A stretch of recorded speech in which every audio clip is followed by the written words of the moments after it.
Hello, traders. FX Pip Collector here. Today is Tuesday, September 2nd. This is my analysis for the US dollar yen, and we're on the daily time frame.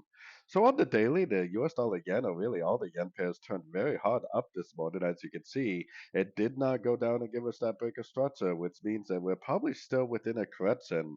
Probably what's going on here is this is the ABC, and we're probably going to go up to like the 61 to the 78%, grab all this liquidity sitting up here, and then hopefully that's when we'll make the big move to the downside. But for now, engulfing up on the daily, we definitely should be trying to look for logs on these sort of time frames. If I zoom out a bunch, it's a very overlapping pattern. I can make this out as three waves. I can make this out as three waves. Maybe now we're making another one, two, three waves up to like the 61%. Like I said, grab all this liquidity, and then maybe that's when it's going to turn to the downside in a much, much bigger way. But for now, because the daily did turn back up, we should be looking for pullback entries on the short time frames. So anyways, don't forget to check out my website linked over here in the corner. And as always, thank you for watching and happy trading.